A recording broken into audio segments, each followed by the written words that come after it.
بسم اللہ الرحمن الرحیم۔ محترم خواتین و حضرات، امید ہے آپ سب خیر و عافیت کے ساتھ ایمان و یقین کی بہترین حالت میں ہوں گے۔ اللہ تبارک و تعالیٰ کے فضل و کرم سے ہماری آج کی گفتگو کا موضوع ہے اٹھ مرد مجاہد ہوش میں آ۔ محترم سامعین، مسلمانوں کی دماغی چار دیواری اس قدر مضبوط ہو کہ کوئی بھی حملہ آور باطل نظریہ اس پر اثر انداز نہ ہو سکے۔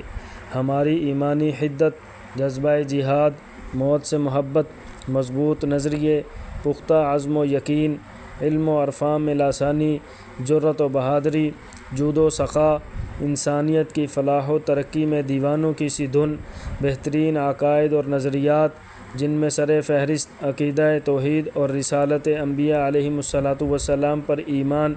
کتب سماویہ کا منزل من اللہ ہونا، فرشتوں اور جنات، غیر مرئی مخلوق کے وجود کا اثبات، بعث بعد الموت کا حق ہونا، برزخی احوال کا سچ ثابت ہونا، کارخانہ دنیا میں صانع و خالق کی طرف سے حالات کا سنورنا بگڑنا، بھوت پریت، چھوت چھات، ذات پات، رنگ و نسل، قوم، قبیلہ اور اس طرح کے دیگر بہت سارے امتیازات کو بالائے طاق رکھتے ہوئے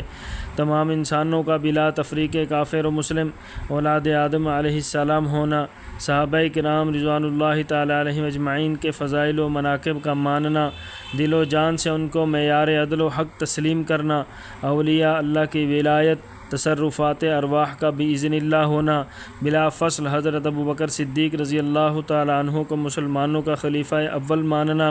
علامات قیامت، ظہور مہدی، نزول عیسیٰ علیہ السلام، خروج دجال، خروج یاجوج ماجوج، طلوع الشمس من المغرب کا قائل ہونا، جنت کو حق سمجھتے ہوئے اعمال صالحہ کے ذریعے اس کے حصول کی کوشش کرنا، جہنم کو بھی حق مانتے ہوئے برائیوں سے بچنا، فریضہ تبلیغ دین کو ذمہ داری سمجھنا، اعلاء کلمت اللہ کے لیے جہاد کرنا، تحفظ ناموس صحابہ اور حرمت رسول صلی اللہ علیہ وسلم کی خاطر گستاخ رسول اور گستاخ صحابہ کا سر تن سے جدا کرنا، ختم نبوت کے مسئلے پر کوئی سمجھوتا نہ کبھی ہمارے اسلاف نے کیا اور نہ ہی ہم کریں گے، بلکہ ہم تو یہ بھی نہیں چاہتے کہ کوئی ہمارے نبی صلی اللہ علیہ وسلم کے بارے میں برا سوچے بھی، گستاخی تو بہت دور کی بات ہے۔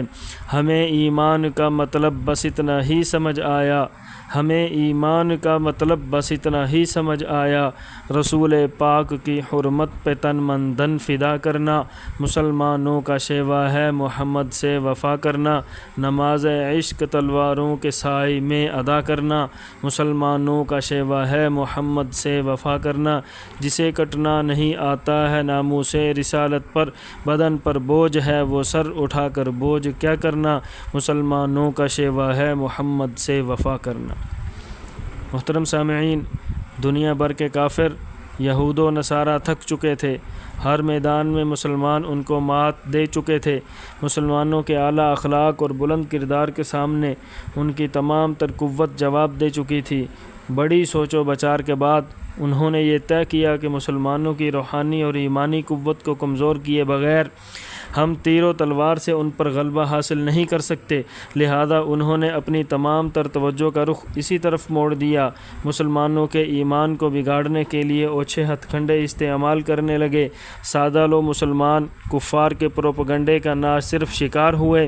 بلکہ ان کے بچھائے گئے جال میں الجھتے جاں بلب ہو چکے۔ وہ پروپیگنڈا ہے کیا؟ اسلامی تعلیمات کی بنیاد قرآن و حدیث کے بارے میں شکوک و شبہات پیدا کرنا۔ اس کام کے لیے انہوں نے بڑی مہارت کے ساتھ ہماری درسگاہوں میں ایسے افراد تعینات کیے جن کا کام اسلامی تعلیمات میں تضاد اور خامیاں تلاش کرنا، پھر بڑے ہی خوبصورت انداز میں مسلم طلباء کے ذہن میں یہ زہر انڈیل دینا۔ اس کے لیے ان کو کوئی بہت بڑی فوج تیار کرنے کی ضرورت نہیں پڑی۔ چند افراد نے ستم گر مہربانوں کے روپ میں مسلمانوں کے ذہنوں کو اس قدر خراب کیا، نوبت یہاں تک آ پہنچی آج کا مسلمان خود ہی دین اسلام پر اعتراض کر رہا ہے، عجیب و غریب فلسفے میں اسلامی تعلیمات کو پیش کر کے داد تحسین بھی وصولنا چاہتا ہے۔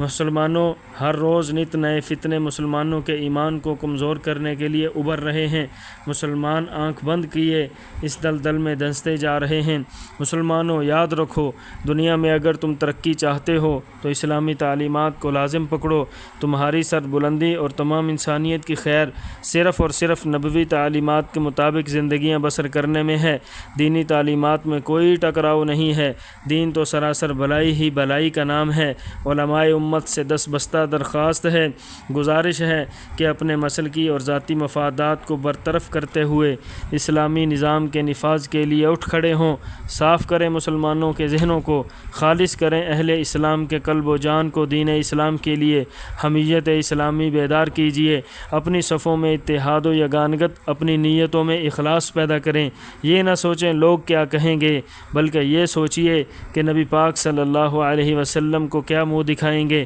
اپنے اللہ کو کیا جواب دیں گے۔ صحیح اور شفاف اسلامی تعلیمات کو اتنا عام کریں کہ الا للہ الدین الخالص کی فضا پیدا ہو جائے۔ اللہ جل شانہ سے دعا ہے کہ اللہ تعالی ہمیں جو کچھ کہا سنا اس پر عمل کرتے ہوئے دوسروں تک پہنچانے کی توفیق عطا فرمائے۔ اللہ تعالی ہم سب کا حامی و ناصر ہو۔ لا الہ الا اللہ، لا الہ الا اللہ، محمد الرسول اللہ۔